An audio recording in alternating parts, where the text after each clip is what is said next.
하나님 말씀 누가복음 9장 27절로 36절까지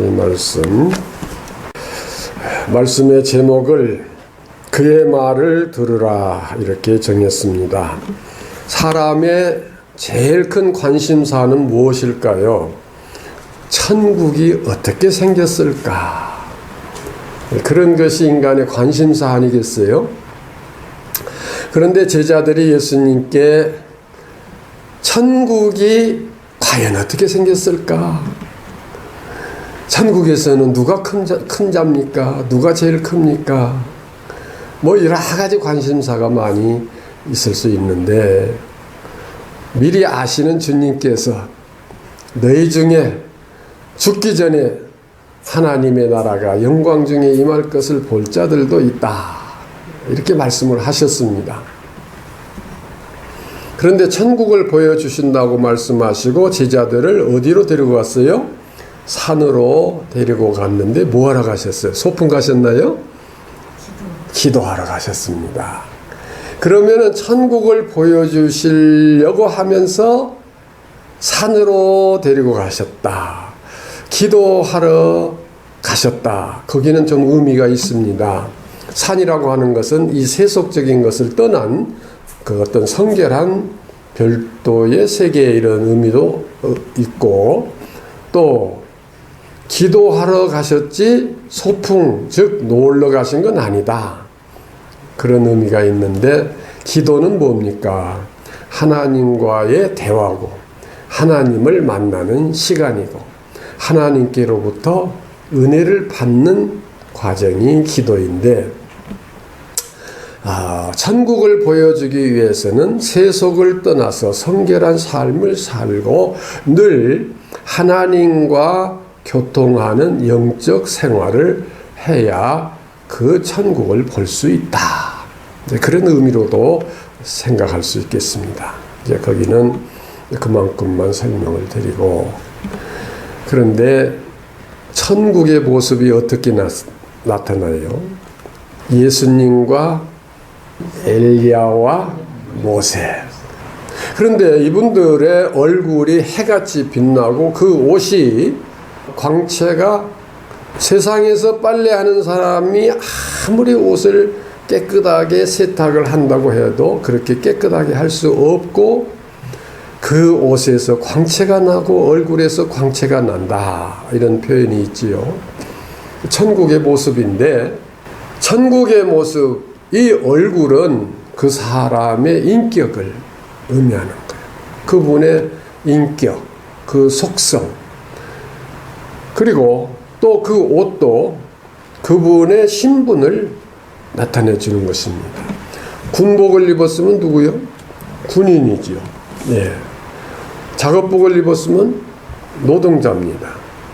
그런데 여기서는 무슨 복이다 하는 것보다도 그 옷이 하얗게 됐다 하는 것은 그 얼굴과 그 옷이 같은 의미를 가지고 있는데, 그 인격이 정말 광채가 나고 흠이 없고 죄가 없고 허물이 없는 깨끗한 인격이다, 깨끗한 옷이다 하는 의미입니다. 그런데 사람이 아무리 빨래를 잘하고 또 세수를 아무리 잘하고 목욕을 아무리 잘한다고 해도 거기는 흠이 있기 마련입니다. 티가 있고 먼지가 있고 때가 있기 마련인데, 누구만이 가능하냐 하면은 우리 하나님께서 죄 없다, 용서해 버리셔야만 가능한 것입니다. 그러니까 우리가 죄 사함을 받고 거룩한 하나님의 자녀가 될 때 천국을 소유할 수가 있고 천국에 들어갈 수가 있다 하는 의미입니다. 그 다음에 이 세 분이 무슨 대화를 나눴을까요?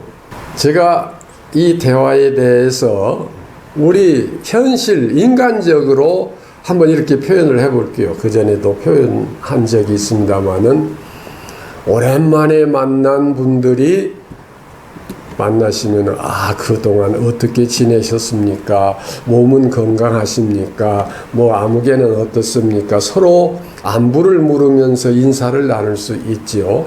그런데 이 세 분의 이야기가 결론적으로 한마디로 표현되어 있는데 예루살렘에서 별세하실 것을 말씀하셨다. 세 분이.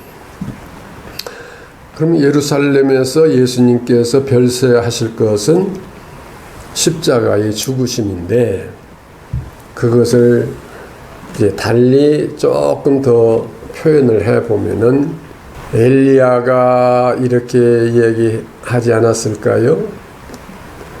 나는 세상에서 이렇게 저렇게 지내다가 죽지 않고 승천해서 하늘나라에 왔는데, 또 모세는 나는 또 세상에서 이런저런 그런 하나님의 일꾼으로서 여러 가지 일을 하다가 하나님 앞에 왔는데 내가 죽기는 죽었어도 내 무덤이 지금 세상에 없고 또 예수님처럼 그렇게 십자가에 고통을 당한 일은 없었습니다. 뭐 서로 이렇게 이야기할 수 있지요. 그런데 이 세 분이 그냥 호칭을 제가 임의로 만들어 볼게요. 누가 제일 형님일까요? 예수님이. 그렇죠. 예수님이 형님이지만 세상에 오신 것은 제일 늦게 오셨죠. 예. 그래도 형님은 형님이에요. 예. 동생들 그동안 참 수고 많았지. 아이고 형님 무슨 말씀입니까? 우리야 이렇게 편하게 살다가 죽음도 맛보지 않고 또는 뭐 이렇게 저렇게 대접도 받고 살다가 왔는데, 형님은 누구요? 형님은 예수님이죠. 그러니까 이 이야기 잘 들으셔야지 잘못 듣고 어디 가서 함부로 잘못 얘기하면 이단 소리 들어요. 예수님을 형님이라고. 예. 좀 여담이고요. 자, 우리는 동생들은 이렇게 참 편하게 지냈지만 형님은 앞으로 예루살렘에서 십자가에 못 박혀서 돌아가실 텐데 얼마나 고통을 많이 당하시겠습니까? 이제 그렇게 대화를 나눌 수 있다고 제가 이렇게 좀 살을 붙여봅니다. 뭔가 대화를 나누시기는 나누셨을 텐데 무슨 대화를 하셨을까? 단순히 여기서 표현한 예루살렘에서 별세하실 것을 말씀하셨는데 그걸 구체적으로는 어떻게 말씀하셨을까? 많은 것을 생각할 수 있지만은 결론은 뭐냐면은 우리는 다 편하게 지냈지만은 주님만은 십자가에 죽으셔야 되지 않겠습니까? 그런 말씀이죠.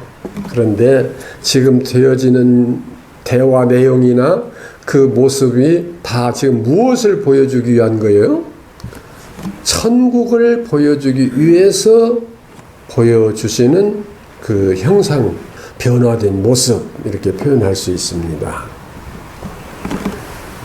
여기서 가장 중요한 것은 이렇게 표현해 보십시오. 씨를 뿌리고 가꾸고 했는데 그것이 추수할 때 알곡을 거둘 수 있어야 그 가치가 있는 거죠. 근데 씨를 뿌리고 실컷 가꾸고 했는데 불이 나서 싹 타져버렸다.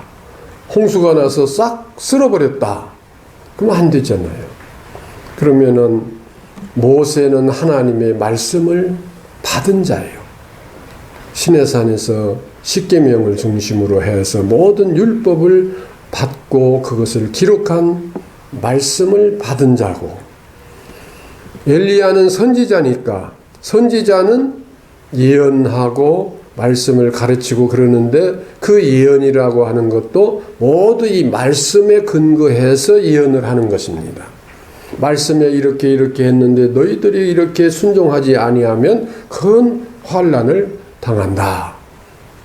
전부 예언과 가르침이 모든 하나님의 말씀, 즉 모세를 통해서 받은 계명에 근거해서 그 말씀을 가르치고 그 말씀에 근거해서 예언을 하고,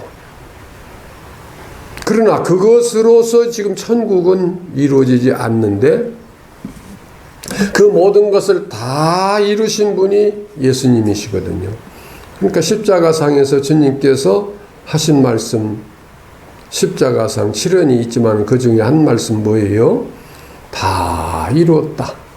근데 다 이루었다는 표현은 아이고 내가 아직 조금은 덜 이루었네, 그런 요소가 그 속에 없다, 그런 뜻 아니에요? 미완성이라는 게 없다. 무엇으로 완성이 됐느냐? 예수님의 십자가로 말미암아 완성이 됐다, 다 이뤘다, 그런 뜻이죠. 그러니까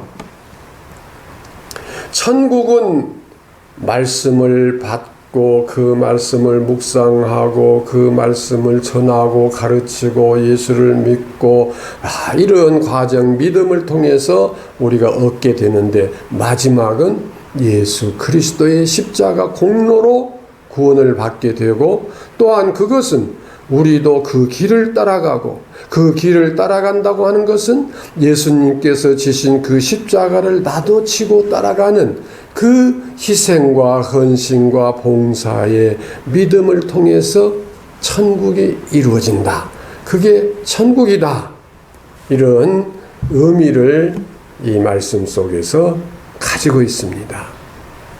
그런데 제자들은 한참 졸고 있다가 그 장면 조금만 봤는데 깨서 베드로가 허겁지겁 하는 말이 뭐였어요? 천국이 너무너무 좋구나. 그래서 주님, 모세와 엘리야는 다 떠나고 주님 홀로 남아 계신데, 여기가 뭐하오니? 좋사오니. 여기다 초막 셋을 짓고 떠나가신 엘리야도 오시라고 하고 모세도 오시라고 하고 주님도 여기서 계셔서 저 지저분한 세상, 우리 전라도 표현으로 좀 해볼까요? 죄송합니다. 전라도 표현으로 저 썩을 놈의 세상 가지 마시고 여기가 좋사오니 여기서 계십시다. 초막 셋이라고 말했지만 제 베드로의 마음속에는 그 초막이 우리가 생각하는 그냥 간단한 초가집이나 텐트 이거 아니겠죠? 네. 좋은 양옥집, 단독집, 그 기와가 무슨 등 같은? 고래등 같은 기와집으로 한옥으로 잘 지어서, 아마 거기 에어컨도 시설해야 되겠죠? 모든 시설 잘 갖춘 집을 짓고 여기서 삽시다. 이게 베드로뿐 아니라 제자들의 생각이고 오늘 우리들의 생각입니다.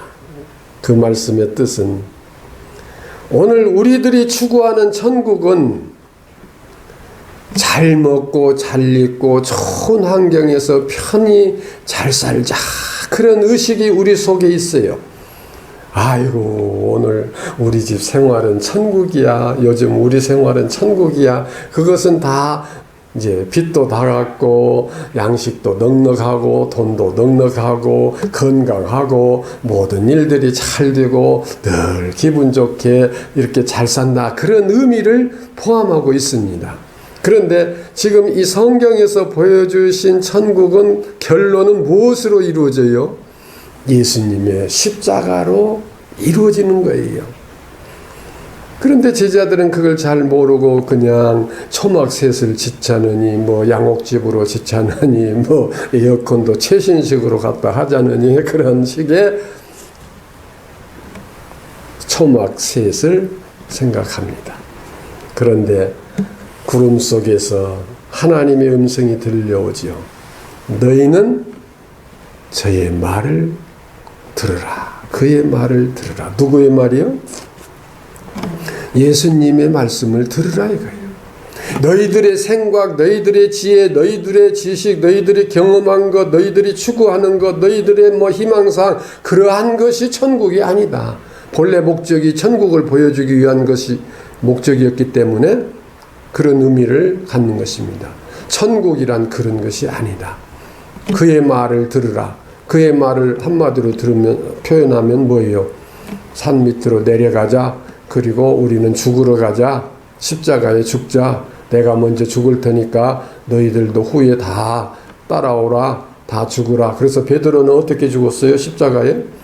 거꾸로 매달아 죽고 다른 제자들 다 순교했어요. 다 십자가에 못 박혀 죽기도 하고 칼에 찔려 죽기도 하고 창에 찔려 죽기도 하고 여러 가지 모양으로 죽었지만 다 순교를 했어요. 자, 여기서 우리는 심각한 문제가 우리에게 대두됩니다. 오늘 많은 교회에서 많은 주의 종들이 예수 잘 믿으면 복받고 건강하고 부유하게 남에게 뒤지지 않고 잘 살고 구원받고 그런다고 말씀을 하시는데 실제 오늘 읽은 본문 말씀 속에서는 참 천국이 뭐예요? 주님의 말씀을 들으라. 그 말씀을 듣고 순종하는 데서 이루어진다.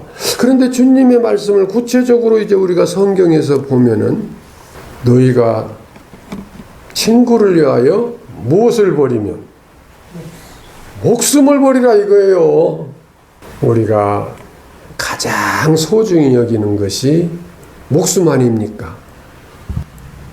그렇게 귀한 목숨을 여기 친구라고 하는 것은 어릴 때부터 동창이고 그런 친구의 의미가 아니에요. 이웃이에요. 그 이웃 중에는 내 원수도 있어요.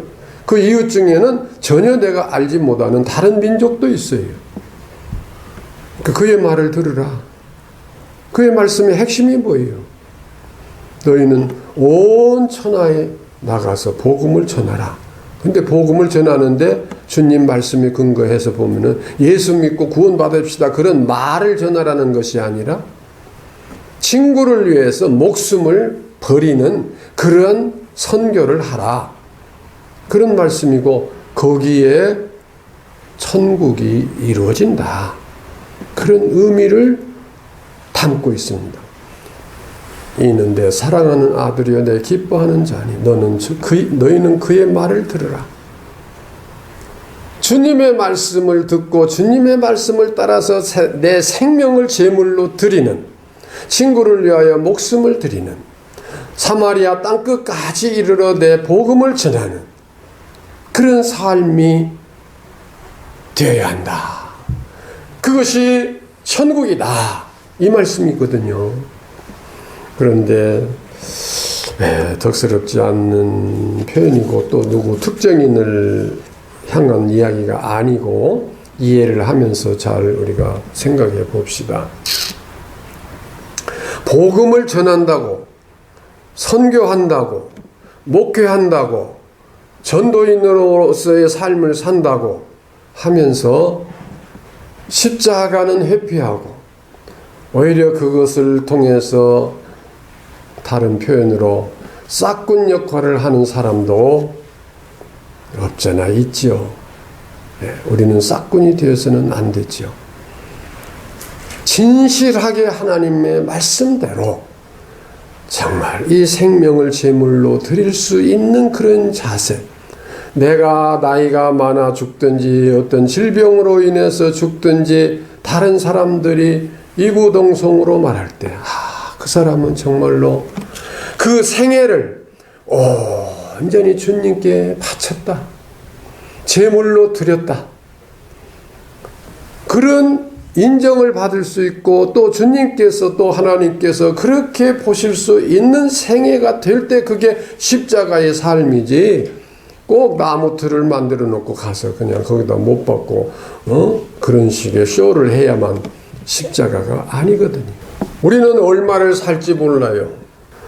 저는 앞으로 한 40, 50년 밖에는 못 살 것 같아요. 마지막 죽을 때에 모두가 인정하기를, 그래, 얼마 살진 못했지만은 정말 십자가를 지고 한 생애를 살았구나. 당신은 십자가의 제물이 되었어. 이렇게 할 수 있다면 그게 최고의 축복이 아니겠는가. 너희는 가서 그의 말을 들으라. 주님의 말씀을 듣고 따르는 복음적인 생활, 이것이 곧 천국이다. 그러면은 이렇게 생각하십시다. 그래, 앞으로 우리는 천국을 소유하게 되니까 아이고, 이 십자가 지는 생활 지긋지긋해.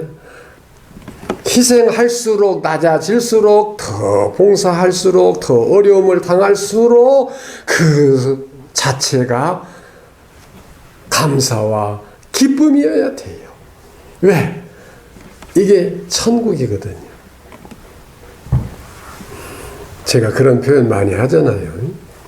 하루 남의 집 가서 설거지나 해주고 그냥 하루 종일 허리가 뻐근하게 다리가 퉁퉁 붓도록 일을 해주는데 하루 일당을 5,000원 준다면은 기분 좋겠어요? 나쁘겠어요? 5,000원이 아니라 5억을 준대요. 근데 5억을 준다고 하면 못 믿지만은 5억을 미리 주었어요. 그러면 하루 가서 일하겠어요? 안 하겠어요? 지금 뭐 대답이 안 나오지요. 예. 그런데 오늘 해서 5억을 받았어요. 내일 하루 더 해주시면 내일은 내가 9억을 드리겠습니다. 하면 내일 하루 더 하겠어요? 안 하겠어요? 대답을 할 필요가 없지요. 9억이 커요? 9원이 커요? 우리는 9원을 미리 받았기 때문에 낮아져도, 멸시를 당해도, 희생을 해도, 육체적으로 힘들고 어려워도, 물질적으로 많은 희생을 해도 그 속에 기쁨이 있고, 그 속에 즐거움이 있고, 소망이 있고, 감사가 있어야 이게 십자가인 것입니다. 우리 예수 기쁨으로 믿읍시다. 감사함으로 믿읍시다. 즐거움으로 봉사합시다. 기쁨으로 희생합시다. 아까워하지 맙시다. 이 몸 아낄 거 없어요. 시간 아낄 거 없어요. 너희는 그의 말을 들으라. 그것이 천국이 이루어지는 거예요. 초막 셋을 짓고 그 좋은 집에서 사는 것이 천국이 아니다. 근데 그때 제자들이 그거 깨달았을까요? 나중에서 깨달았지요. 나중에서. 네. 그 즉시는 아이고 우리 선생님 참 이해가 안 가. 도대체 여기서 초막 셋 짓고 살면 되는데 잡아 죽이려고 막 그냥 눈을 시퍼렇게 뜨고 이런 그 사람들 속으로 왜 내려가시지? 왜 십자가를 지려고 가시지? 이해가 안 갔지만은 후에 다 자기들도 이해가 돼서 십자가에 거꾸로 못 박히고 다 순교당하는 그 길을 갔어요. 그러므로 오늘 우리도 이 말씀을 묵상할 때에 그래, 우리도 주님의 말씀 따라서 살아야지. 내가 아무리 힘들고 어려워도 그게 육체적으로는, 체력적으로는 좀 힘들지 몰라도 내가 마음속에는 너무나 기쁘고 감사하고, 내가 물질로는 이렇게 저렇게 손해도 봤지만은 시간과 내 몸과 내 물질과 내 자존심과 내 명예와 이 모든 것을 정말 주님을 위해서, 복음을 위해서 희생하면서도 기뻐야 돼요. 아이고, 초등학교 때 저놈은 내 친구였지만 공부도 제일 꼴찌하고 내가 1등 했는데 지금 저놈은 잘 돼가지고 그냥 빌딩 짓고 살고 나는 이렇게 살고 아이고 원통해. 그런 식의 분통하고 남이 어쩌고 저쩌고가 아니라 남이 아무리 잘 되고 또는 어쩌고 저쩌고 했어도 그게 욕심나고가 아니라 이보다 더 귀한 축복이 어디 있느냐? 이보다 더 귀한 하나님의 사랑이 어디 있느냐? 내가 이렇게 귀한 것을 소유했으니 얼마나 감사하냐? 항상 그러한 자세로, 그런 믿음으로 우리 살아가십시다. 아멘. 기도하십시다.